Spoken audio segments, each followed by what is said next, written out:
So, Dr. Tombi, thank you so much for making time to share your insights into the future of leadership.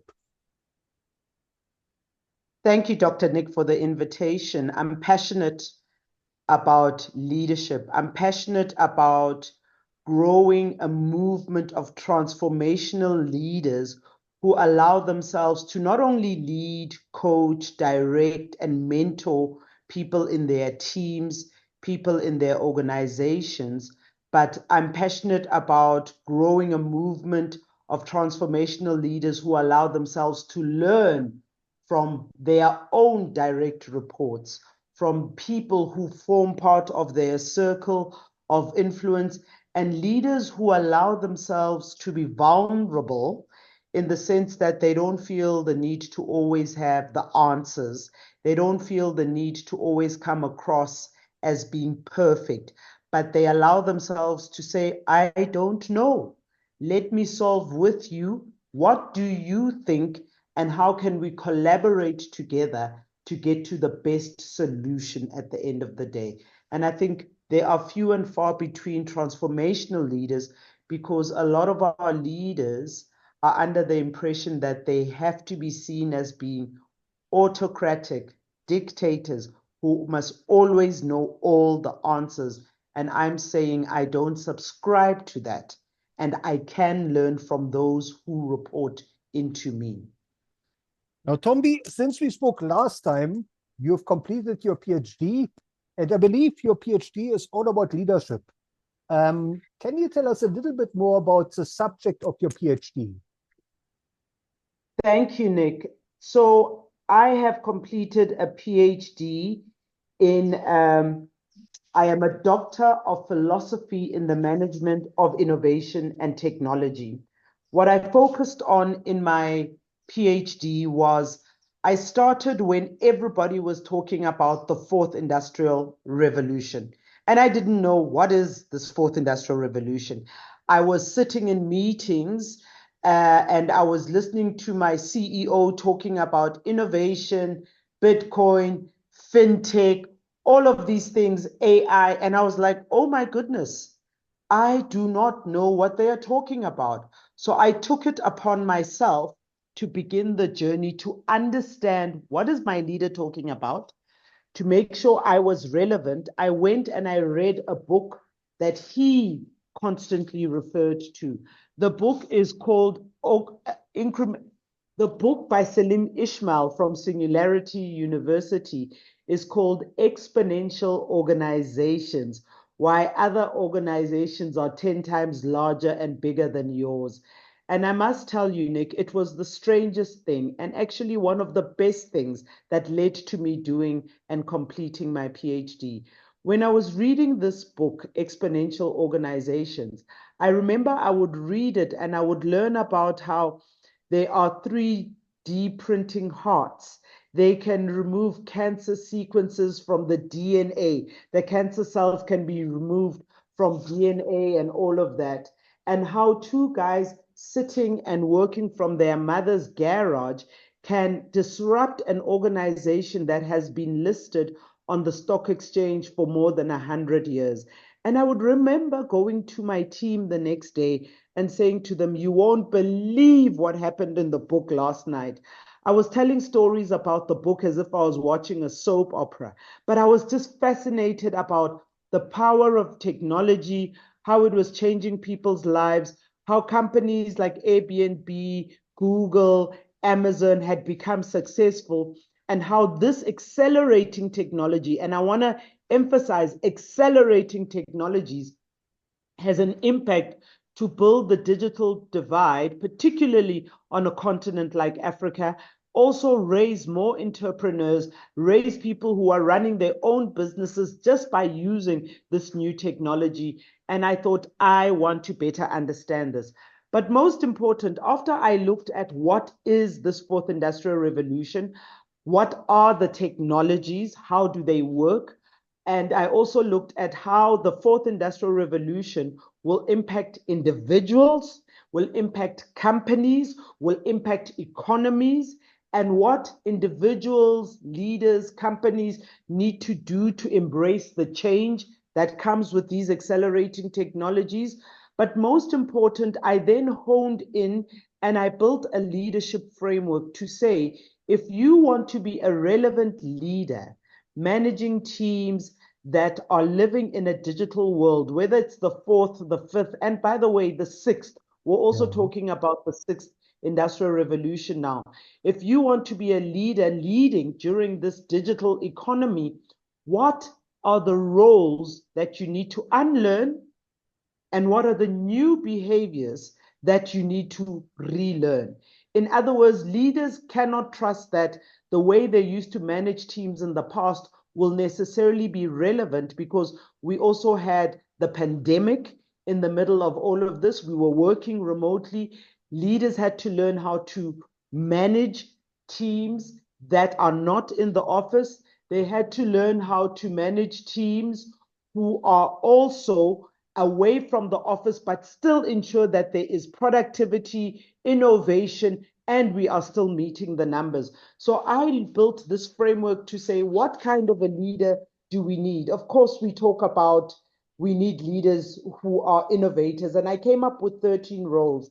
And I remember that I said we need leaders who are innovators, and I gave a definition of what is innovation and what are the behaviors that come and need to show up when a leader is being innovative. I looked at how leaders need to be collaborators in this digital world. I looked at systems thinking, connecting the dots throughout the entire ecosystem, and not just only looking at your specific area. I looked at the importance of leaders being customer experience directors and customer experience designers. I'm sure many people have heard about how we live in a world where we have the experience economy. And the experience economy basically tells us that customers are saying they will pay more if you delight them and deliver an experience when you are engaging with them that is beyond their expectations.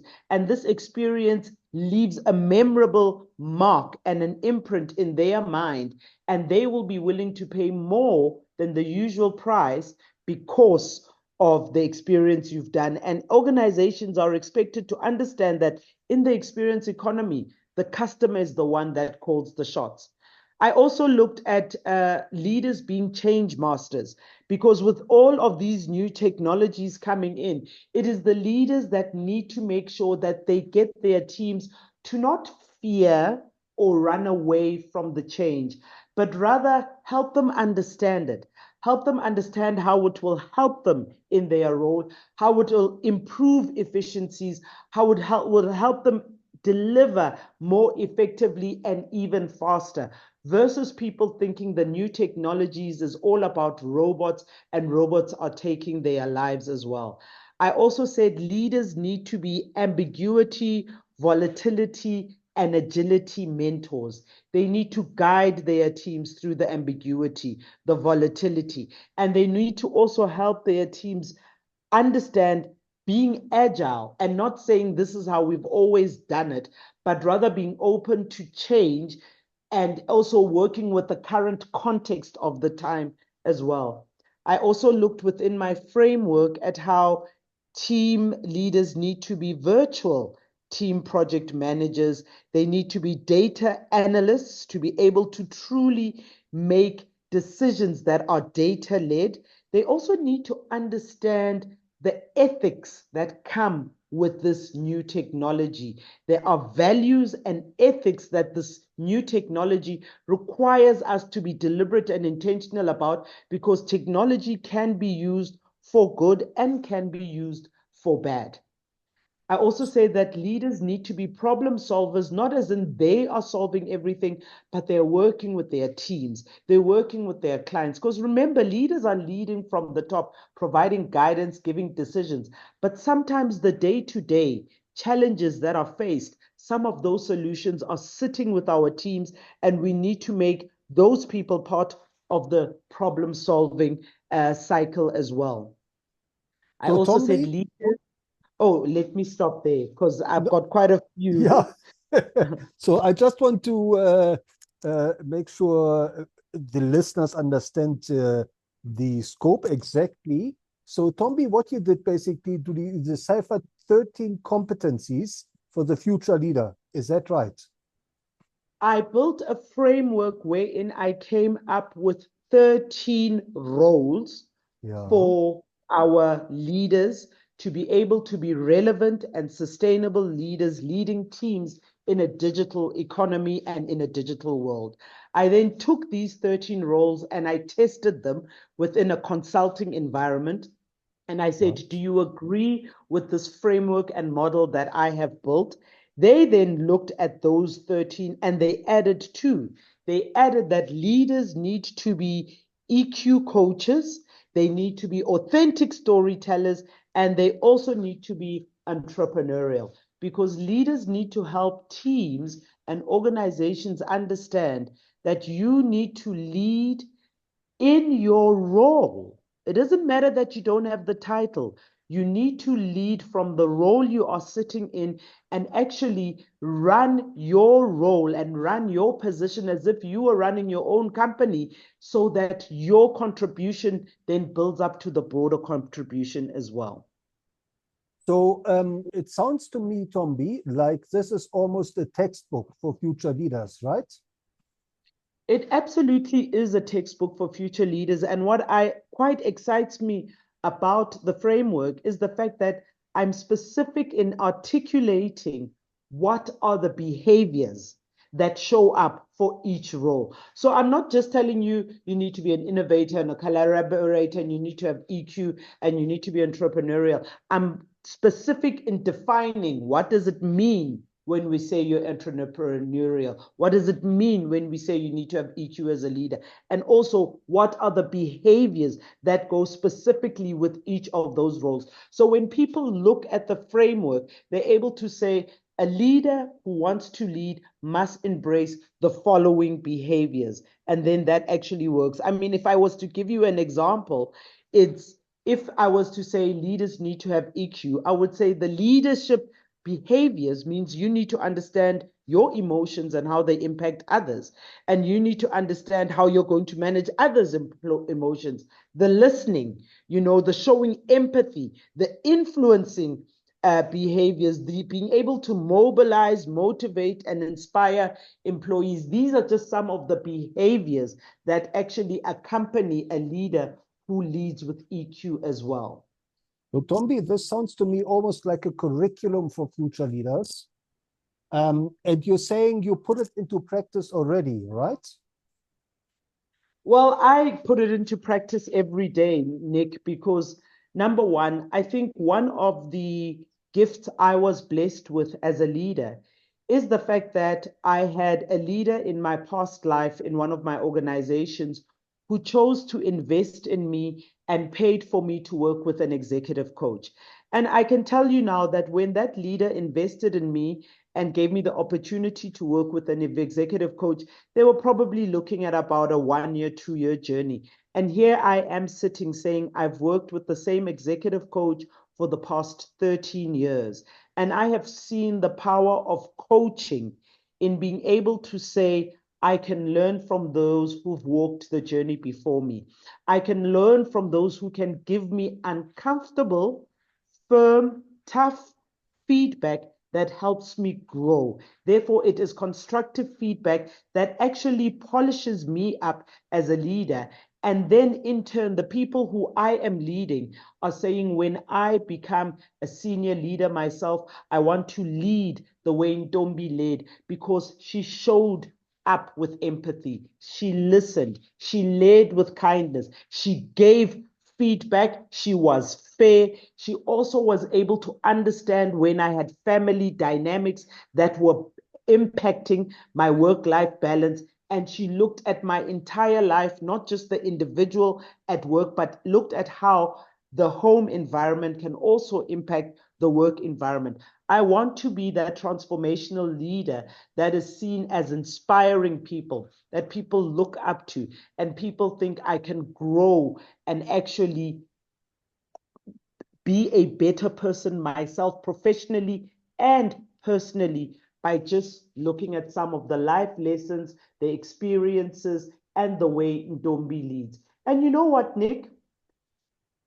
My purpose is to lift as I rise. Those who choose to learn from me, happiness. Those who don't necessarily believe in the way I lead, I also respect that they may choose to be transactional leaders.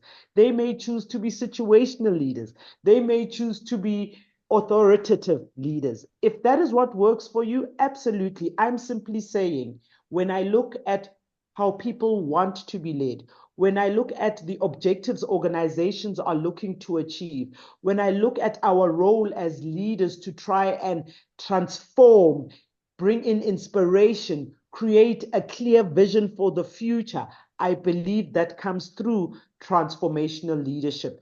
And those who believe they can learn from me, please do. And those who believe they can't, please follow your path as well. Now, Tombi, you talked about your own personal leadership transformation, and you mentioned the role of your coach. And I believe there's a book you're co-authoring, you're writing a book about your own personal leadership transformation. Can you tell us a little bit more about that journey? You know, Nick, my executive coach is not only my coach, as in my executive coach, he's really grown with me, and we've evolved from an executive coaching formal relationship to him being my life coach, to him being my friend, to him being my supervisor for my PhD as well. And here we are co-writing this book together. And Dr. Neil Rall from Leadership Dynamics is a white male Afrikaans gentleman who is my executive coach. And often when I write about him or talk about our journey, people are fascinated that someone like me who grew up in Soweto with the background and the socialization I had would have chosen a coach who maybe comes from a similar background than me. And what we are really talking about in this journey and in this book is the power of diversity and the power of a broken South Africa bringing two people together to learn from each other, to address stereotypes of how they were socialized, but also in two people who come from completely opposing backgrounds, being able to grow each other to a point where the leaders are seen as successful leaders and awards being given to them because of how they show up as leaders. And I truly believe, be it I am winning an award as an inclusive leader, as a role model, or be it I'm being recognized as one of Africa's most influential women leaders on the African continent, I truly believe all of these awards are also attributed to the work I do with my coach in terms of him helping me understand how to lead teams, how to manage teams, how to get the best out of teams, how to able to identify their strengths, their ability, and also how to get them inspired to also be better than me. And also focusing on succession planning and not being afraid to tell people, I will move out of this role, I will train future leaders, give me an opportunity, raise your hand if you want to be a future leader. And this is the journey that we talk about in the book, the power of diversity in coaching and learning from people who've worked the journey before you as well. And in all honesty, Nick, my journey with my coach is also one of the things that has resulted in me having a PhD. I spoke about the book, which is Salim Ishmael's book. I spoke about my CEO, William Zimba, who was constantly talking about technology. I read the book so that I could understand my conversations with William Zimba. And then in working with my coach and in trying to be a better leader myself, I chose to focus on leadership and to specialize in leadership because I'm passionate about leaders showing up in a way that is filled with integrity, in a way that is humble, in a way that people understand my leader empathizes with me, versus the stereotype of leaders are arrogant, they don't understand, they treat us like cogs in a machine. They just want output, output, output, and they don't realize that we are human. That is not what I'm looking for. I believe the best way to get results out of people is by empathizing with people, taking them on a journey when transformation and change needs to happen, and most important, bringing them on board and listening to them, because they have a lot of the solutions that we need to thrive as a broader organization and as a team. Now, Tombi, you speaking about team leadership, and I'm wondering whether the principles you're applying can also be applied to a country level. When we spoke last time, you spoke about your experience in 2010 when you were with MTN and when South Africa was one team, right? So do you have any recommendations for SA Inc. To become one team through transformational leadership, through the principles that you have outlined? Can they apply to a country? And can they get a country to work together as one? Absolutely, Dr. Nick. Absolutely. I mean, let's cite two recent examples, right? I've just spoken to you about some of the roles and the behaviors that are forming part of my leadership framework. Let's take one step back. We have seen elections in South Africa. We've now seen elections in the USA. And we are also seeing what is happening in Mozambique, our friends across the border. And we have seen the drastic changes in who the people in those countries are choosing to vote for. So when you say to me, can your leadership framework be applied to SA Inc.? I say absolutely, because my leadership framework is about change. It's about evolution. It's about saying, embracing change to be relevant and understanding that saying we've always worked this way, we've always done things this way, this has always worked for us, may not be relevant and may not be sustainable for the future. My leadership model is also a model that will constantly evolve to be able to look at the context of the time, the dynamics, what is happening in people's lives, how are organizations changing, how is the macro economy impacting individuals, people's households.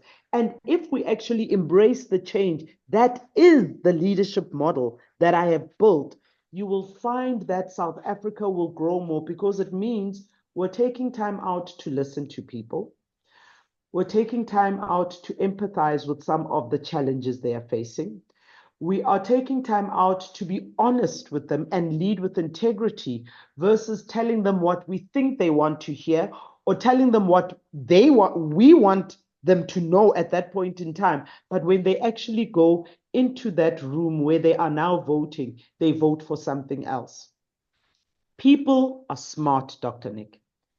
People will no longer be told and lied to. They will make decisions for themselves. And this also links to that experience economy I was telling you about, where people expect to be given a service in a particular way. And when they receive that service in a way that meets their needs, they will become loyal. So this model is about change, and it is constantly being updated so that we see what is happening in the sixth industrial revolution, what is happening in the sixth industrial revolution, and how we need to adopt to that revolution and not just stick to what happened before. So absolutely, applying the leadership principles accompanied in this model will help our leaders in our public sector, will help our leaders in corporate organizations, will help leaders in non-profit organizations to be able to achieve the objectives that they need and to resonate with the target audience that they are looking to capture as well. Now, Tombi, as the year is drawing to a close and we are looking forward to 2025, what is your message to the millions of learners out there who are looking to finish school, to start a career? What are maybe one or two success principles that they should keep in mind? I'd like to say to the learners out there that you are now truly going to step out of your protected environment where you were in school with your friends, your classmates, and you had a sense of being on the same page when it comes to value systems, principles, what's wrong and what's right. The minute you step out of school, you're going to find out that your neighbor in university, what you consider to be wrong is what they consider to be right, or what you consider to be right is what they consider to be wrong. You are stepping out of a protected environment. You are meeting the real world where people think differently to you, operate differently to you. And what you need to do as a learner is to make sure that you are clear about your value system. You are clear about your foundation. Do not allow outside forces to shake who you are and to change who you are.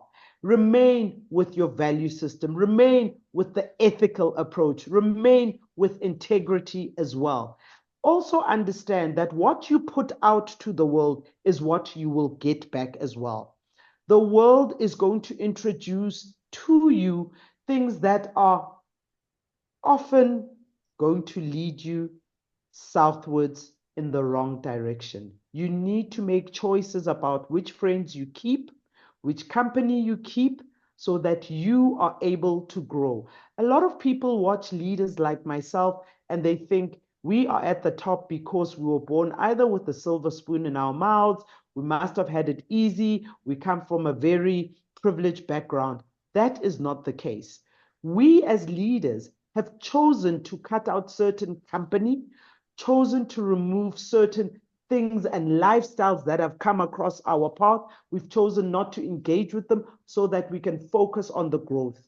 So I encourage you as you finish school to be resilient, to know who you are, understand who you are, self-awareness, stick to your principles, stick to your integrity, and that will get you far. Do not be distracted by the short-term pleasure, which will not give you the long-term gain.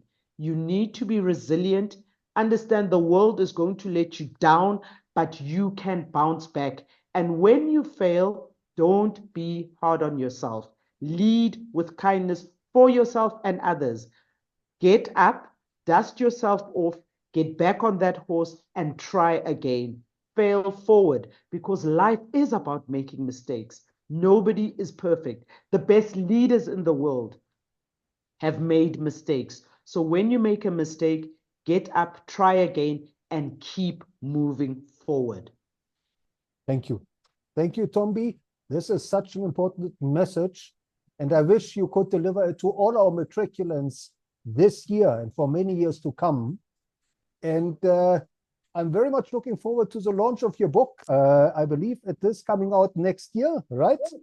In 25. Yes, it will. Yes, it will come out in 2025, Nick. I'm very excited as well. And you know, Nick, the power of sharing stories, storytelling, in helping people to grow is wonderful because people then can resonate with you and they realize that some of the experiences they are going through are experiences you have gone through. So there's nothing wrong with them. They're not mad. They're not losing their mind. They are perfectly human and they will get through some of the ups and downs that life tends to throw our way. Sometimes we laugh, sometimes we cry, but at the end of the day, we are winners if we choose to embrace a winning mindset. Thank you. Ntombi, please keep inspiring us. Please keep leading us into the future. And I very much look forward to learning more from you and your book. Thank you very much, Dr. Nick. And thank you for the great work you are doing in the leadership space.